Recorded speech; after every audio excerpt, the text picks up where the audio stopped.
Hi అన్న. ఎలా ఉంది డీజే స్క్వేర్ బాగుందన్న. టిల్లు సినిమా బాగుంది. టిల్లు స్క్వేర్ ఇంకా బాగుందన్న. టిల్లు క్యూబ్ కూడా వస్తుంది, అది ఇంకా ఎక్సలెంట్గా ఉంటుందన్న.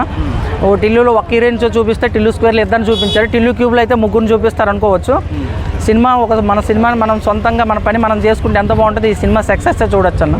ఓకే, అంటే సినిమాలో ఏంటి ప్లస్ పాయింట్ ఏంటి, మైనస్ పాయింట్ ఏంటి? మైనస్ అంటే ఏం లేదన్న. మైనస్ సినిమాలో చెప్పడానికి కానీ క్యాచ్ చేయడానికి కానీ ఏమీ లేదు. ప్రతిదీ ప్లస్ పాయింట్, ప్రతిదీ బ్యాక్గ్రౌండ్ కాబట్టి ప్రతిదీ చాలా బాగుంది.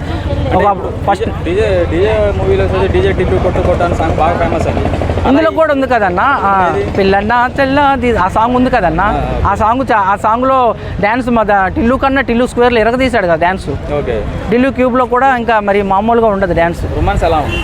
రొమాన్స్ అడక్కన్న అడల్ట్ మూవీలా ఉంది. మామూలు అనుపమ పరమేశ్వర్ గారు ఎంత ఘోరంగా అడల్టింగ్లో యాక్టింగ్ చేస్తారని ఈ సినిమా చూసిన తర్వాత తెలిసింది. ఓకే, ఇప్పుడు ఫ్యామిలీతో కలిసి చూసిన మూవీ? ఫ్యామిలీతో అయితే కల్చరల్ ఫ్యామిలీస్ అయితే కొంచెం ఇబ్బంది పడతాయి మూవీ చూడడానికి. మోడర్న్ ఫ్యామిలీ అయితే ఏం ఇబ్బంది లేదు, గజ్జాగా వచ్చి చూసుకొని వెళ్ళొచ్చు అన్న. ఓకే, రామవీరాల మ్యూజిక్ ఎలా అనిపించింది? బాగుందన్న.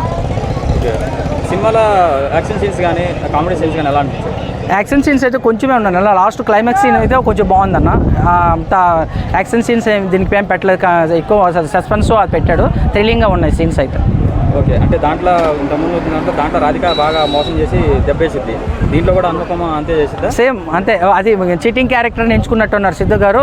అందులో దానికి దీనికి తేడా ఏంటంటే రాధిక ప్రేమించి మోసం చేస్తుంది, ఈమె మోసం చేయడానికి ప్రేమిస్తుంది, అంతే తేడా. ఈసారి క్యూబ్లో ఇంకేం జరుగుతుందో మరి చూడాలి. ఎవరెవరు తీసుకునే అవకాశాలు ఉన్నాయి హీరోయిన్గా? క్యూబ్లో టిల్లులో ఈ రాధికని తీసుకున్నారు. టిల్లు స్క్వేర్లో రాధికని స్పెషల్ అపీరెన్స్గా తీసుకున్నారు.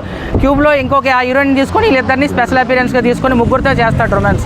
ఓకే, సిద్ధు జొన్నలగడ్డ హీరోగా రైటర్గా పనికొస్తాడా? 100% పనికొస్తాడు. మనకు త్రివిక్రమ్ తర్వాత ఈయన అని చెప్పచ్చు. అట్లున్నాయా?